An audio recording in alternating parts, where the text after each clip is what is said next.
नमस्कार दोस्तों, मैं राजेश कुमार शर्मा अपने चैनल राजनीतिक पक्ष में आप सभी का स्वागत करता हूं।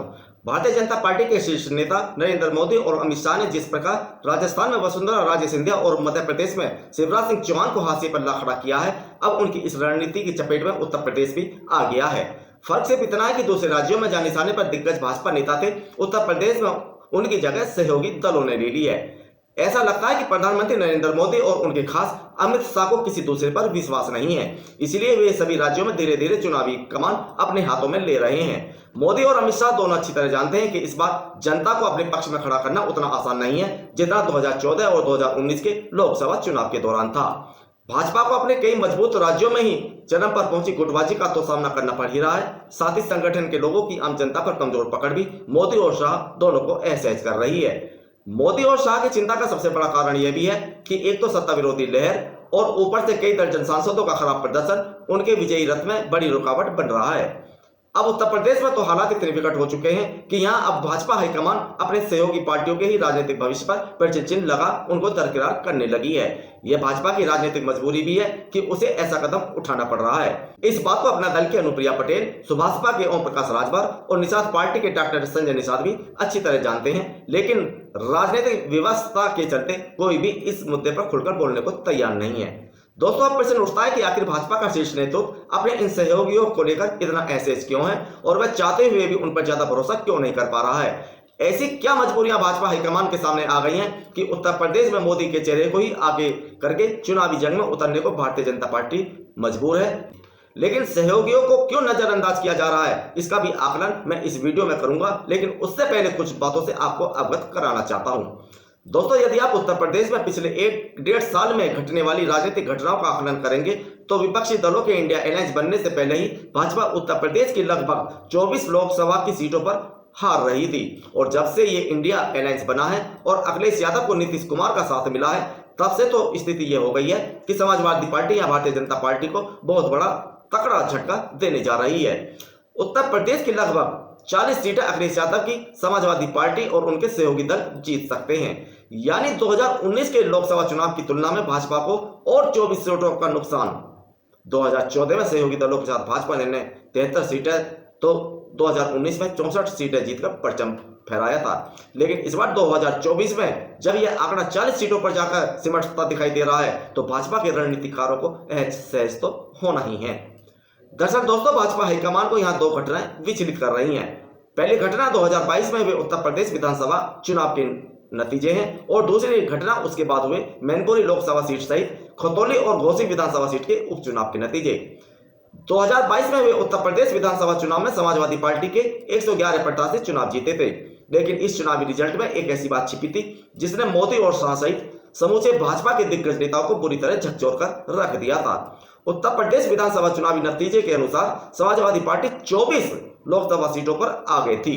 इसका सीधा मतलब है कि भाजपा इस बार 54 सीटों तक सिमट सकती थी, लेकिन ऐसा भी नहीं है, क्योंकि जब से नीतीश कुमार अखिलेश यादव के साथ आए हैं तो कुर्मी बाहुल 15 सीटों पर भी समीकरण तेजी से बदले हैं।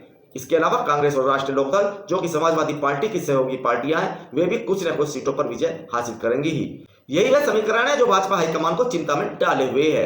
हाईकमान को प्रदेश के शीर्ष नेताओं पर भरोसा नहीं है, अधिकांश सांसदों का रिपोर्ट कार्ड भी खराब है। ऐसे में भाजपा हाईकमान के सामने जनता को एक बार फिर लुभाने के लिए मोदी के चेहरे के अलावा दूसरा मजबूत चेहरा दिखाई नहीं देता, और भाजपा की रणनीति भी आप देखेंगे तो आसानी से कोई भी अंदाजा लगा सकता है कि चुनाव नजदीक आते आते प्रदेश के दिग्गज नेताओं को साइड लाइन करके जो रणनीति मोदी और अमित शाह बनाएंगे उसी को लेकर भाजपा चुनावी मैदान में उतरने को विवश होगी।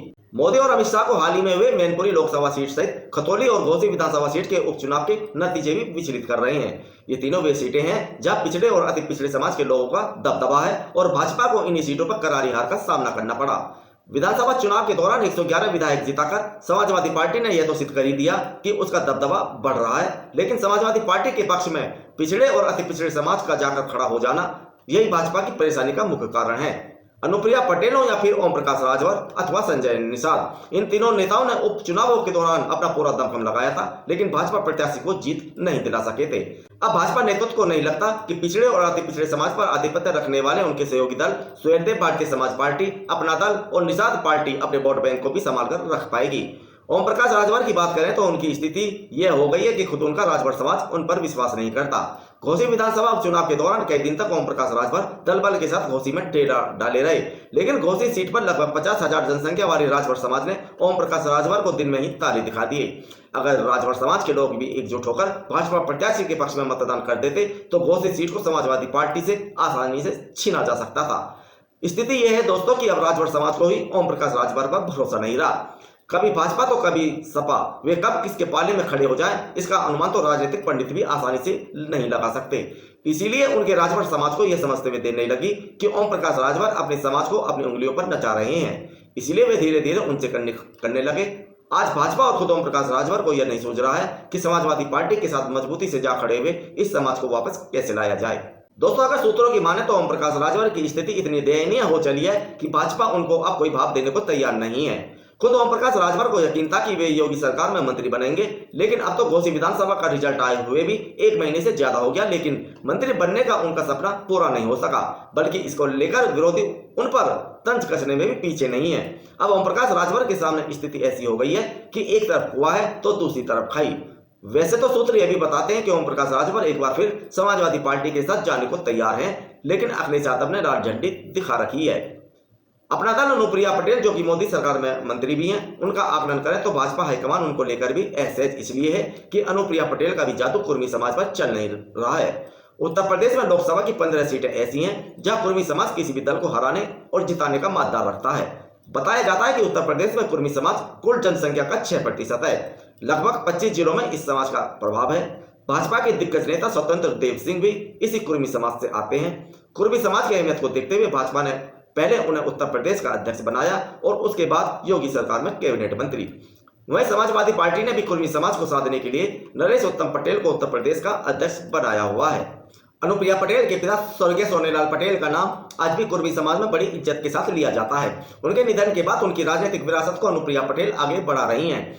इन्हीं अनुप्रिया पटेल के साथ भाजपा ने 2014 और 2019 के लोकसभा चुनाव में कुर्मी समाज सहित पिछड़े और अति पिछड़ों को साथ कर विपक्षियों का सफाया किया था।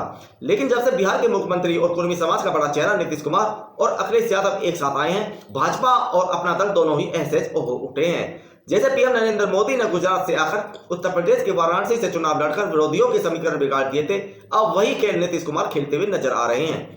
सूत्र बताते हैं कि नीतीश कुमार पूर्वी उत्तर प्रदेश की किसी कुर्मी बहुल सीट से मैदान में उतरकर कुर्मी बहुल 15 लोकसभा सीटों पर तो भाजपा का खेल बिगाड़ेंगे ही, साथ ही पिछड़े और अति पिछड़े समाज को भी इंडिया अलायंस की तरफ मोड़ने में सफल होंगे। अगर पाला नीतीश कुमार जैसे राजनीति के दिग्गज खिलाड़ी से पड़ा हो तो अनुप्रिया पटेल के लिए उनसे अकेले लड़ना आसान नहीं है।